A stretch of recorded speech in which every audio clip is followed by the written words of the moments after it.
বাংলাদেশ জাতীয় ফুটবল দলের Spanish coach হেভিয়ের ক্যাব্রেরাকে নিয়ে সাম্প্রতিক সময়ে বিতর্কের সৃষ্টি হয়েছে। বিশেষ করে এএফসি এশিয়ান কাপ বাছাই পর্বে সিঙ্গাপুরের বিপক্ষে 2-1 গোলে পরাজয়ের পর তার কৌশল, দল নির্বাচন এবং পরিবর্তন নিয়ে সমালোচনার ঝড় ওঠে। এই প্রেক্ষাপটে বাংলাদেশ ফুটবল ফেডারেশনের নির্বাহী সদস্য সাখাওয়াত হোসেন ভূঁইয়া শাহীন প্রকাশ্যে ক্যাব্রেরার পদত্যাগের দাবি জানান। তবে বাফুফের অন্য কেউ প্রকাশ্যে এ ব্যাপারে মুখ না খুললেও জানা গেছে ক্যাব্রেরার পারফরমেন্স মূল্যায়ন করে পরবর্তী পদক্ষেপ নেওয়া হবে। বর্তমানে ক্যাব্রেরার চুক্তি 2026 সালের এপ্রিল পর্যন্ত বৃদ্ধি করা হয়েছে, যা তাকে বাংলাদেশের ইতিহাসে সবচেয়ে দীর্ঘমেয়াদী কোচ হিসেবে প্রতিষ্ঠিত করেছে।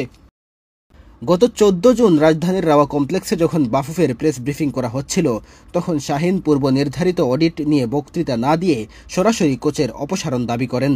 তিনি বলেন, জাতীয় দলের একজন কমিটির সদস্য হিসেবে তার একটাই এজেন্ডা, ক্যাব্রেরার পদত্যাগ। শাহীন ভূঁইয়ার এমন মন্তব্যের পর আবারও আলোচনায় আসে ক্যাব্রেরার থাকা কিংবা না থাকার ইস্যু।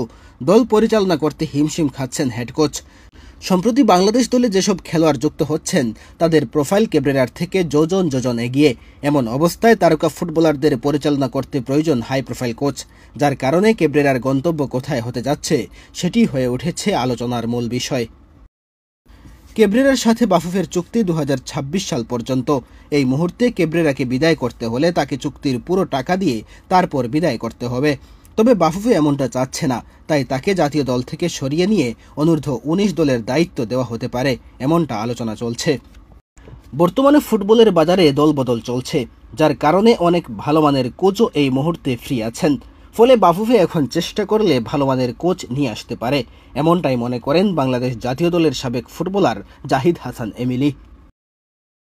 বাংলাদেশের ফুটবলে আগামী দিনগুলোতে করণীয় কি, এ ব্যাপারে বাফুফে জাতীয় দলের কমিটি এখন সম্ভাব্য সভার প্রস্তুতি নিচ্ছে।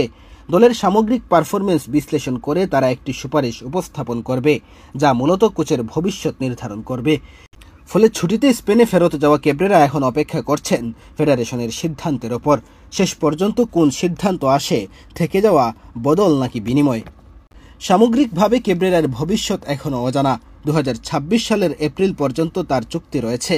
তবে সিঙ্গাপুরে পরাজয়ের পর অনিশ্চয়তা ঘনিয়ে এসেছে। আগামী 2 সপ্তাহে বাফুফে কী পদক্ষেপ নেবে সেটি সময়ই বলে দেবে।